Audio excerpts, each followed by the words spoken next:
Hello, everybody. Welcome to Talent League, and today I am joined by a new duo. I haven't casted with you in a while. Hey, Velocity. It's been a while. It's been a while. How are we doing?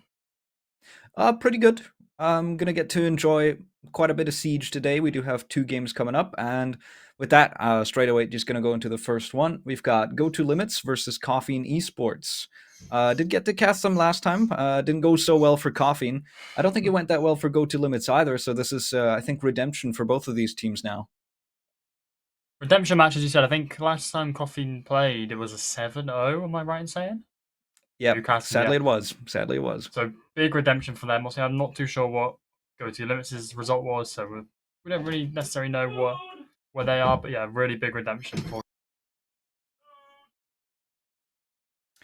All right, and with that, hopefully we can bring up the map ends as well because we do have quite an interesting surprise coming up. And first man taken out is Chalet. No Chalet on the board. Clubhouse getting taken out quite early as well. Haven't seen a Clubhouse in Talent League so far. No. And last map to get banned out is Oregon. And with that, we're going to go to Nighthaven. That's interesting. I am quite a big Nighthaven fan. I'm a Nighthaven enjoyer. We were saying, as you just said, we haven't seen Clubhouse be played just yet, but we are going to see that Clubhouse playstyle come in because Nighthaven plays so similarly to Clubhouse. It's quite a big map like Clubhouse, and the way you have to try and execute on the sites and set sites up, it's very similar to how Clubhouse will play. But Nighthaven, I'm really looking forward to. I'm a big Nighthaven fan. All right. I mean, it's a good map to look forward to. Once again, this is going to be redemption for both these teams very quickly. I'm going to try and see if I can. No, I should have prepared the page properly. But in the meantime, I mean, very quick insight. Velocity, you had a bit of insight actually We going do into have a bit of this. insight. Yeah. So from Coffee, you were hearing something. Tell me about that. So, to my knowledge, Coffin in their last match when they were 7 0 were apparently not playing to their best potential, not playing with 100%. Now, my information that I'm being fed is that they are actually going to try and obviously play over 100%, but play that more aggressive playstyle rather than the kind of sit back, wait, methodical playstyle, as we shall call that. They are looking to actively be a lot more aggressive, a lot more hero plays based around.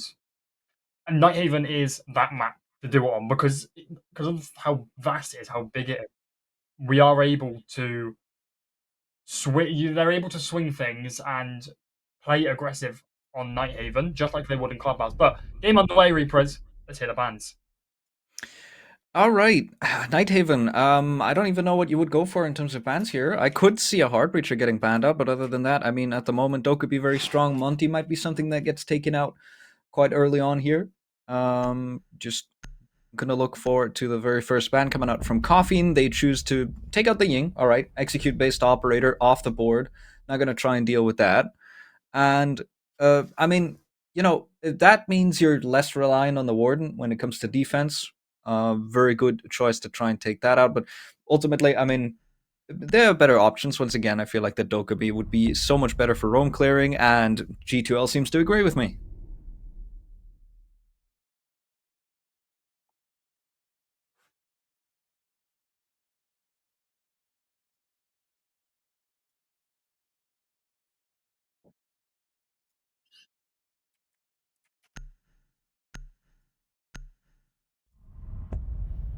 Fenrir off the board. Fenrir's off All the board, right. which means those FNAT mines are not going to be able to come into effect this time. And we know, especially with his recent nerf, they are potentially not as overpowered as they were before. Yep, certainly. I mean, hardly going to expect the Solus here because that's another operator that's been hit by quite a few nerfs. The last operator that gets banned out will be the Kite, and so moving into this G2L, they're going to start on the attack. They did get to pick the starting side, so I think it's quite interesting that they would choose to pick the attacker side. That's not something that you see that much anymore. I feel like everybody just kind of prefers starting on defense because you get to set the pace, you kind of have more control of the match. But G2L just says, you know what, let's just get the attacking half out of the way first and then deal with everything that comes after that. And just, enjoy our time on defense once we get to the second half. It's a risky choice, but I do commend it. Yeah, no, it's definitely an interesting thing, but it's one of those decisions where we're just gonna have to see how it plays out.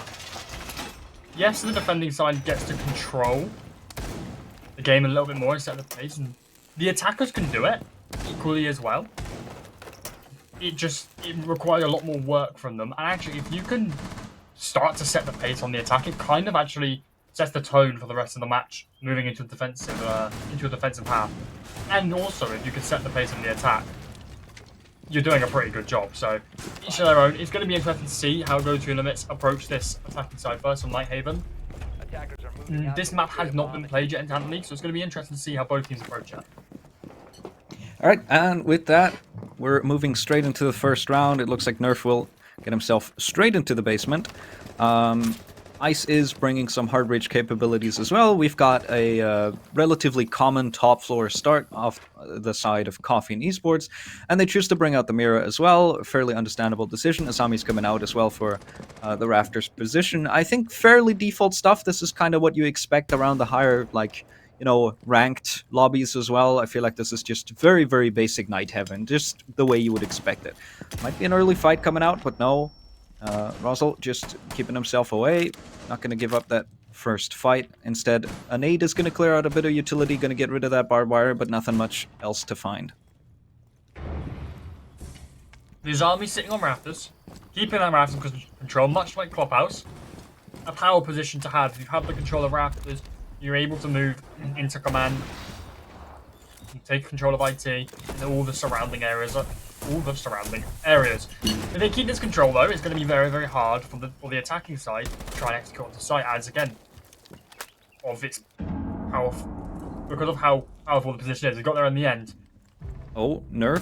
Nerf might be in a position to try and go for the smoke here. Yeah, there we go. He does take down Rooney.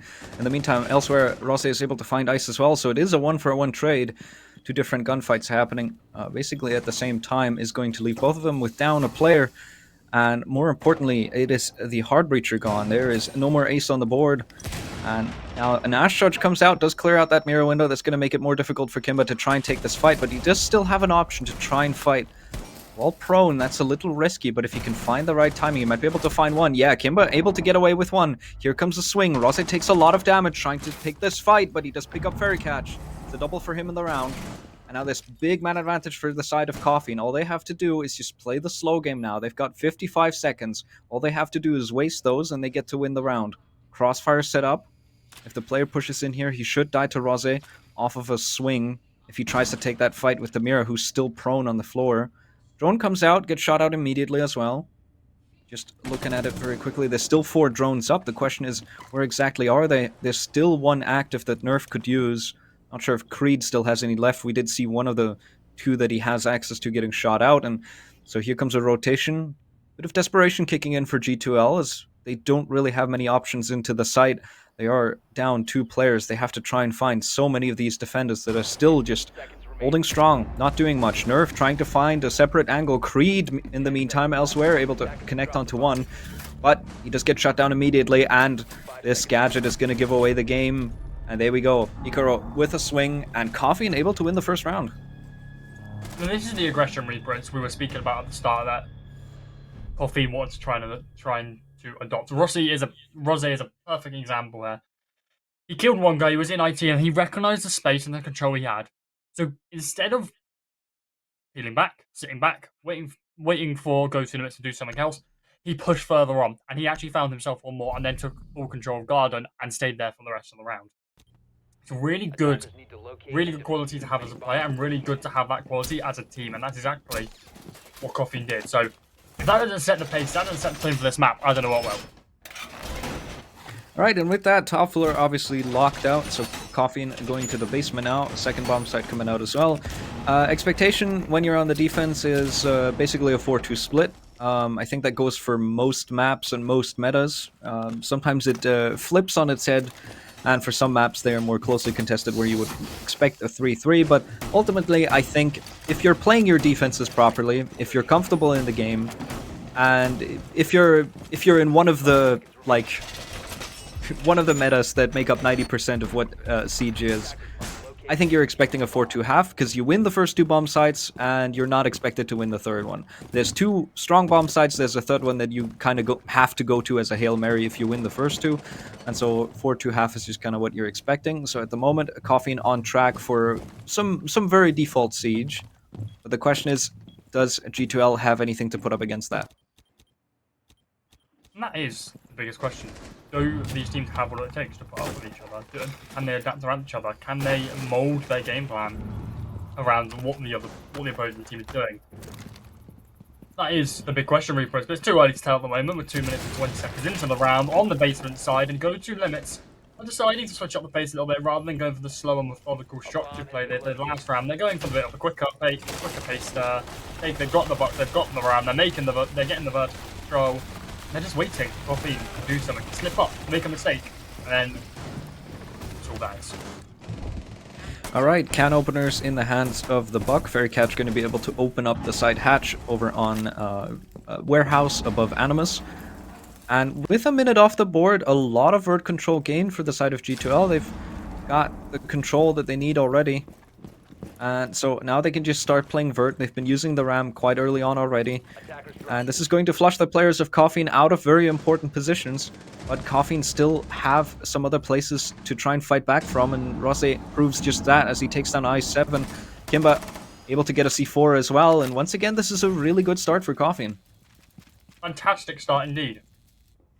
Now, Coffein had the man advantage with a minute and 15 seconds left. They are fully able to now sit back and just wait to decide, but one more falls, and it's Chris to fall, leaving the Ram and the Ram of Shifty and the Ash of Nerf in this 2 versus 5. 2 versus 4 as Shifty takes down Rooney. All it takes, though, is some small mistakes from Coffein, and this round is back to neutral with only 53 seconds left on the clock. A lot of work to be done in such little time for Go2Limits. This is a very, very similar position. I'm immediately remembered to the first round, as once again it's a 2v4. There is 40 seconds on the clock. It was about a minute left when that kill came through to put us into the 2v4, and now a rotation comes out from Nerf. He tries to establish a new angle for himself. It's not Creed this time, it's Shifty, but it doesn't matter who his teammate is. Nerf goes down anyway. And so with only Shifty left, he found one, he has 4 more to find, and with 20 seconds and a Kiba barrier blocking his way, the only real access point is Animus, and his teammate died in here. The question is, how much more success can he find after his teammate goes down? He is able to get one for himself. Kiba does get taken down. That's a 2k for Shifty, but ultimately meaningless as the timer takes down lower and lower. Oh, he's actually able to find a triple, almost a 4th. Alright, Shifty getting some kills on the board.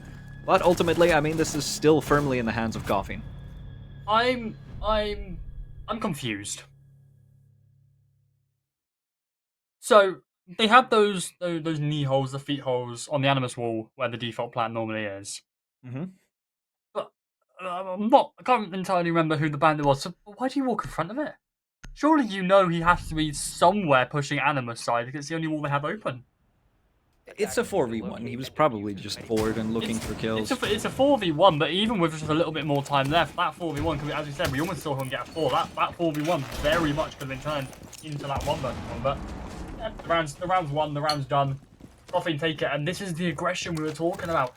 We were saying right at the start, and after the last round, excuse me, that Coffein weren't playing 100% in their last game.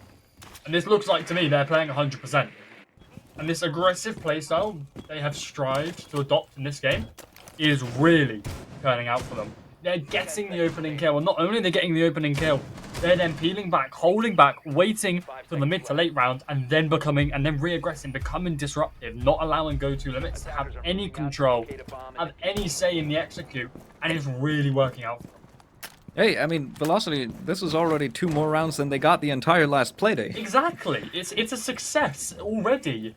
And to make it even more of a success, could you imagine if they'd gone to win this? You know, the improvements have already been made since their last match, and they're only going to be further made.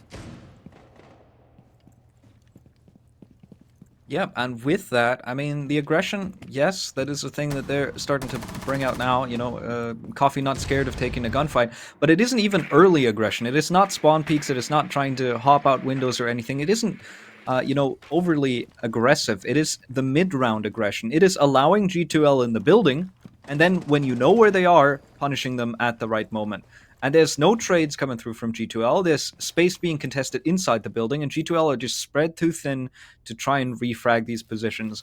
And especially in the last round, a lot of vert kills came through. So G2L, they made a bunch of vert holes, and then they all worked against them. And so at the moment, I'm a little worried about G2L, maybe shaking off some sleep, some early game rust, maybe just have to warm up into this game, just hit a few shots, and then we can finally talk about a conversation. As there we go, finally, this is the first opening pick for G2L. Shifty, able to get the first one, able to find a double for himself, but here comes a flank from Rose. He finds a double as well, takes down Nerf and Fairy as well.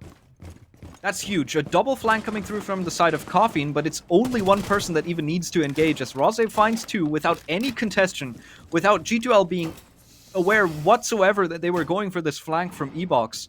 And both of the players are allowed to exfil. Despite Melusi being a 3 armor, she's allowed to just sprint all the way back down. And so suddenly, the advantage gained early on by Shifty slips through the fingers of G2L as it gets worse. Shuz is able to take down Creed as well. The double flank was beautifully timed. Coffein recognised that they cannot afford to give up the top floor control. So not only did they contest the top floor, they managed to get 2 kills out of it, but another 2 to come in. Ice a full, Shifty to get 1 back, though, puts it into this 2 versus 1. Shifty, once again, the last left alone. He has this wall open looking into kitchen. He has to try and walk in and try and find the last 2 players. They do have a cross. If he walks in, he can only find one if the other one is sat there waiting to get him. He's going to try and run in. He's the one might be playing close, splits Akaro. Drops down, kills Shifty, and what a round. Coffee. Beautifully timed flank. Beautiful flank in general. And the game sense upon that, incredible. They realised they could not afford this top floor control. So they recognised they need to flank, and they need to flank now. And it disrupted the whole attack. This is Coffee's game plan. The disruption is the game plan. Not the aggression, not the kills, not winning the entry kill. Is being disruptive. Very well played, Coffee.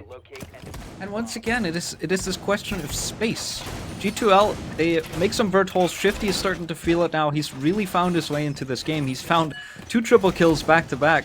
But it doesn't matter if the rest of your team isn't able to control the space around you, because, yeah, you find 2 kills through vert holes, but in the meantime, there's a flank coming through because nobody's watching that doorway. And so Rose is able to just run away with 2 kills, completely uncontested, and get himself back to site. You pointed it out, beautiful Velocity. It is about disruption, and at the moment, Coffein is exceeding at that, and G2L is just covering too much ground. They're just, they're creating large gaps, and Coffein is filling them in beautifully.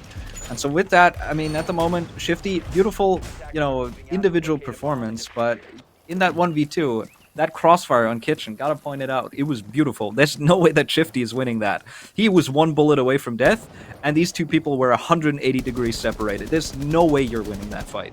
So very well, team coordination, very well done in terms of team coordination for Coffein as well. And so a deserved 3-0 at the moment, and the question is, can they continue this steamroll and maybe turn an 0-7 from the last playday into a 7-0? And this is why I love the Nighthaven reprints. As you said, it's a very well-deserved 3-0. And could they continue? Yes, they could continue. But do you know what the best part about Nighthaven is? That could end right here and right now. 1 round is all it takes to put the other team back into it. Especially on Nighthaven, where, because it's so big, it's so momentum-led. The whole point of the whole game plan going into the map should be, okay guys, we'll get 2 kills, we'll get maybe 3, we'll hit them with the momentum, and then we'll just snowball. And that's something Coffein have done beautifully. For example, that double kill last round, that double flank, was that momentum shifter, and this could possibly be the momentum shifter they need. Creed, they'll take down Rozzy, and that is the bandit. No more tricks on the IT wall or the garden wall. They are allowed to get those walls open. Kimber falls to Shifty, and as we said, reprints. The momentum has started, now in the favour of Go2Limits, and how can Coffein respond? It's not even just about how Coffein can respond, it's the question of when Coffein will respond, because there we go, Shaz is in with that as well, Ikaro as well. I was just gonna say, you didn't even give me the time to set it up, Coffein. I was gonna say, when do they flank? When do they go for this retake? And the question is, will G2L be ready for this? And they're not! Rooney takes down another as well. 3 individual gunfights come out across the map. And every single one is a zinger for Coffein Esports as they get away from this unscathed. After losing 2 players early, they're able to bring 3 kills back. And once again, it is man disadvantage for the side of G2L. i7, Fairy Catch, they're both still alive. They have a chance here to try and take this back. But once again, it's just... There's a minute left. You've got 2 players alive. Coffein has a pretty good idea of where these 2 players are, so how the hell are you going to try and surprise the defenders? Well, that's how. i7 able to find a good angle there to take down at least 1 player. That Shaw's down for the count. Banshee coming out as well, going to give away his position. He's going to try and take it out. Almost loses his life for it. But now, here's the opportunity. The problem is there's another mirror window with him for him to deal with, and Rooney's able to shotgun the player, and so now it's only down to Fairy. He's down to half HP. He's got 20 seconds, and there's a shotgun. Rooney, beautiful on those close angles, able to find the last 2 players, and Coffee, despite losing 2 players early, once again, still continue remaining flawless in this matchup so far. Now, this is probably the perfect time to call a timeout. You're 4-0 down. You really need to make some changes. You need to change your game plan. Go2Limits are playing what we may as well call the Khan & Co play style.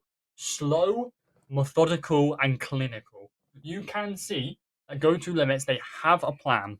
They have something they want to do. And there's a goal, and there is a mutual goal in mind. But the reason Coffein are winning these rounds so dominantly is we've spoken about this whole way through, is that disruption. They're flanking. They're running. They haven't ran out of spawn peaks yet, but I'd imagine that comes in the next few rounds.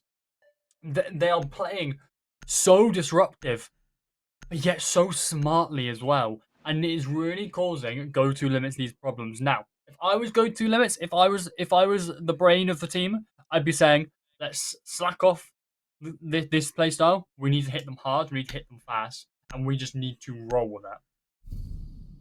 I mean, at the moment, it's just Coffin seemed to feel very, very at home within, the bounds of the map itself. Within the building, I think at the moment, within the labs, they are so confident in going for rotations, going for flanks, picking fights where they feel like they have an advantage to try and take them. And G2L, they enter the building and then they start looking lost. They don't know which direction to look. They don't know where the fight is coming from. They're scared.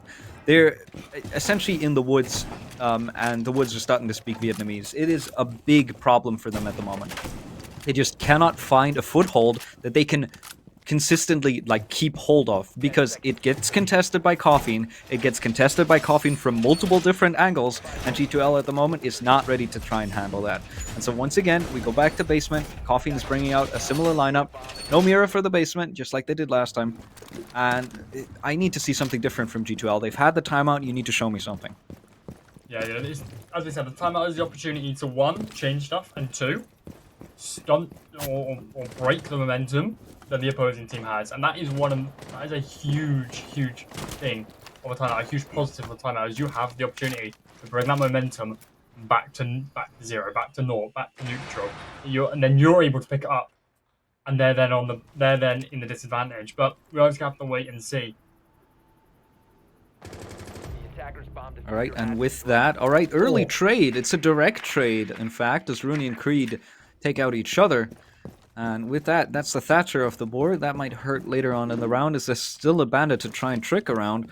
You can see he's still using that wall to his advantage. In the meantime, the mute does go down, but I mean, yeah, that might be a C4 loss, but ultimately the value of trading it into a 4v4. Lower player count is always better for the defenders, because it's less attackers that you have to try and worry about. It is less angles that you have to try and cover to try and hold on to sight. So that is good for them. At the moment, just sitting tight.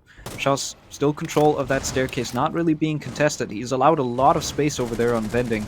If he wants to try and flex out, he can try and find the right timing, as Rose, once again, I think that was a vert angle, takes down Shifty. And so G2L getting punished on the holes that they made themselves once again. This is starting to look very, very bleak for G2L, because this is about to turn into a 5-0, unless they have something to try and answer with here. You could not write this. This is a story. This is a fairy tale story. Coffein go from being 7-0 to, let's be honest, Reapers, at this present moment in time, looking like they could be the 7-0ers. This is Absolutely.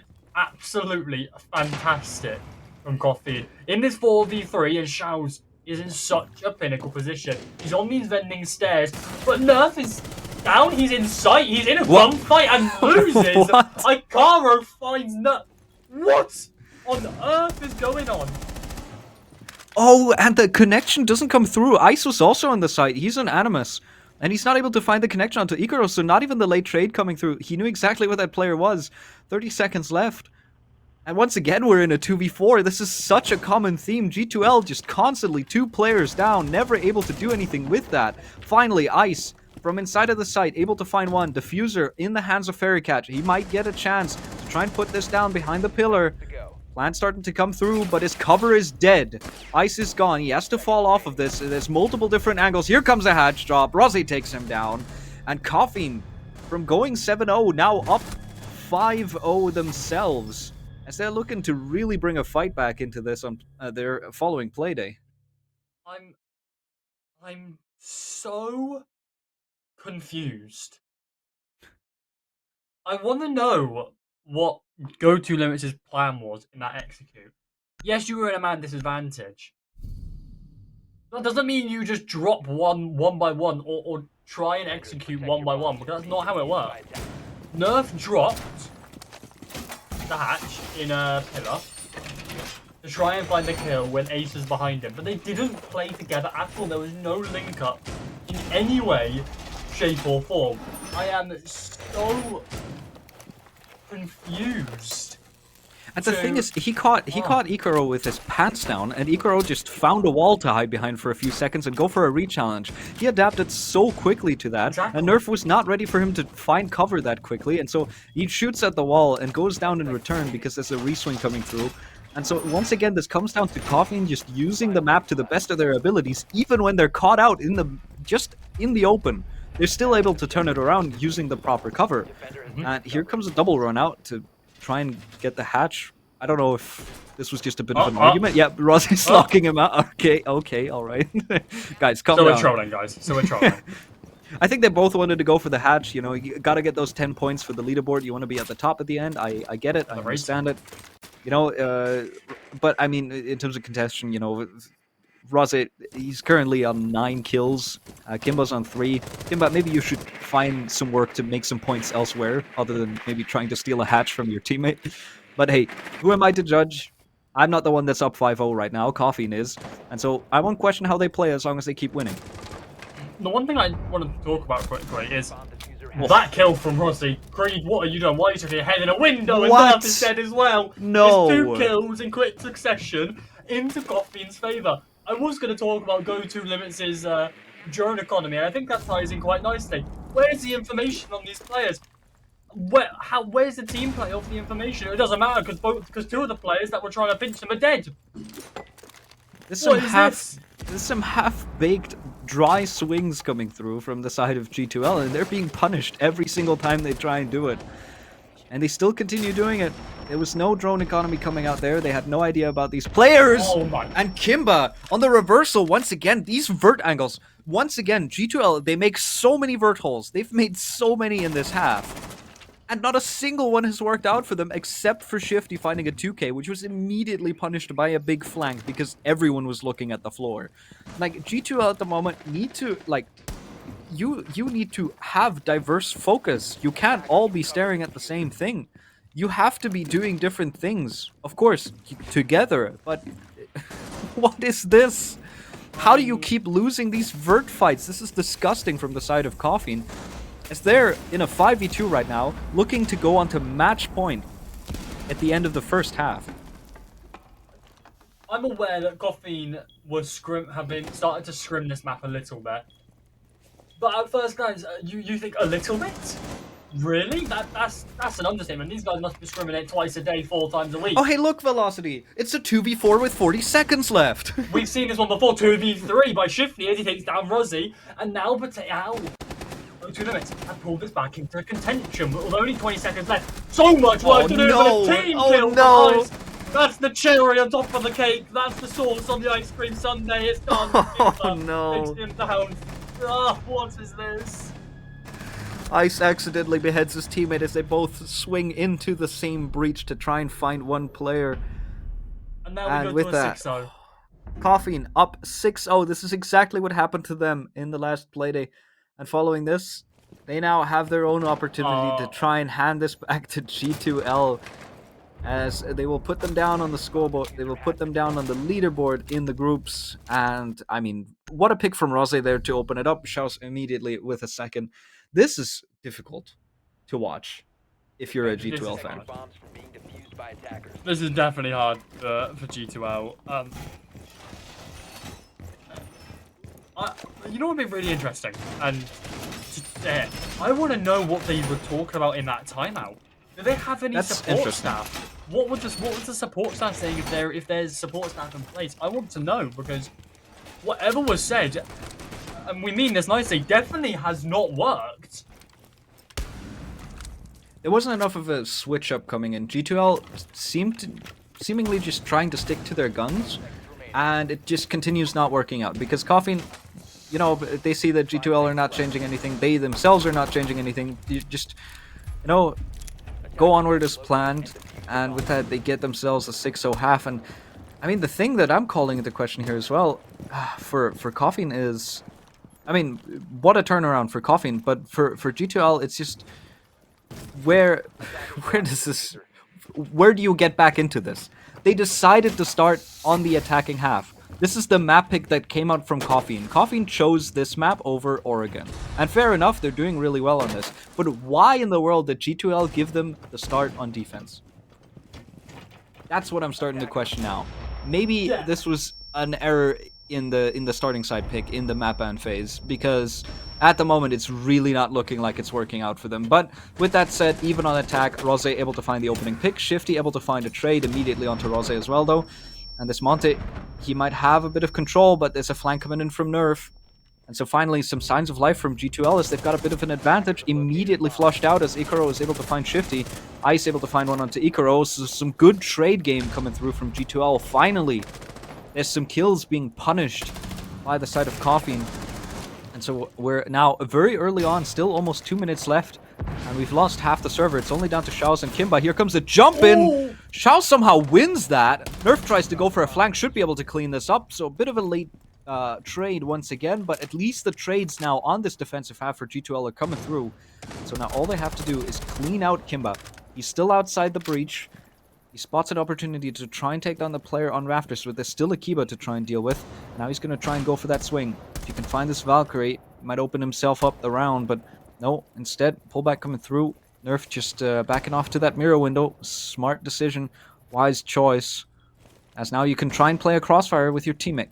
And as long as you can do that, just either waste that minute or try and go for that swing. And there we go, Nerf. It won't be a 7-0. It won't be perfect poetry for the side of Coffein. But even more so now than at the 6-0 point. I'm questioning the decision to start an attack, because that was G2L's decision, and it has massively backfired. Finally, some life has been put into G2L. And let's hope they can carry that out throughout the rest of this game, if there is a rest. We have to remember we are on match point. One mistake, one slip up, one small micro thing, and this game could be done and dusted. But G2L finally having some life. And with that, second round on attack, and second round for the Monty to be brought out. Rooney is an absolute Monty enjoyer, so I'm just not surprised whatsoever. Of course, he's going to be on the Monty. The question is, how much value can you find with that? Because in the first round, he did get taken down fairly swiftly. G2L had enough utility to try and deal with that. Impacts and a flank coming out at the same time, so Nerf playing really well around his teammates to try and find some of these picks. Like I said, signs of life for the side of G2L, but how long can that continue? If you give Rooney just one opportunity to maybe isolate a player, he can punish them just all on his own, and from there, Coffein can turn this into a roll, because once again, this is something that you pointed out in the first half velocity, it is about momentum. If you can try and build 1 or 2 kills of momentum, if Coffin can break through and maybe get a 2-for-1 or a 3-for-2 trade, they can just roll their way into sight and Oh maybe no. absolutely keep out the opposition. As there's a bit of a Maverick Glass combo trick coming out, almost connects onto the Bandit, but the Bandit is able to find themselves inside of cover early on enough.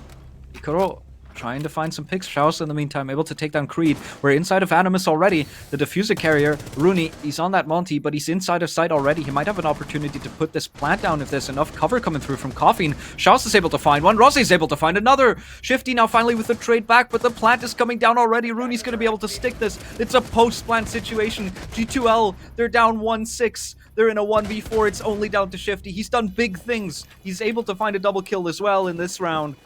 And the Maverick might just be 20 HP. He just got picked up, but it's a Monty in a post plant. And so you're not going to be able to do that. Shifty gets taken down as well. And try as he might, he's not going to turn this game around by himself. And so G2L, they lose 1-7. It is a big win for Coffin, and a necessary win for Coffin here. I have no what. You know what? We have to give a round of applause for Darcy here, people.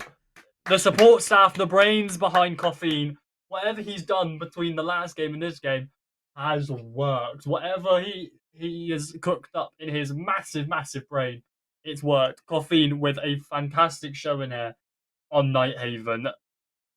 I'm just happy we had a good Nighthaven game. I can't complain anymore. I can't say anything else. Good Nighthaven game. I'm very happy.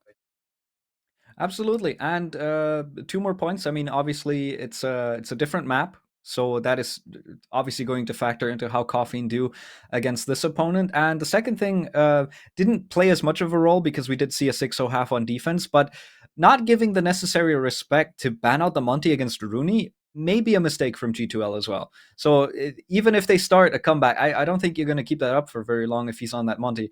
And so just across the board, great improvement from Coffin. Love to see such improvement coming out because that 7-0 was devastating for them last time around.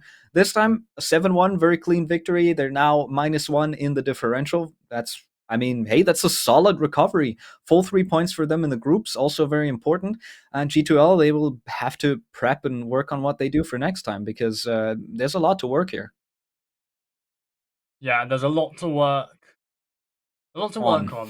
A For lot to work on. a lot to work Yes. on for Go2Limits, but a lot to learn.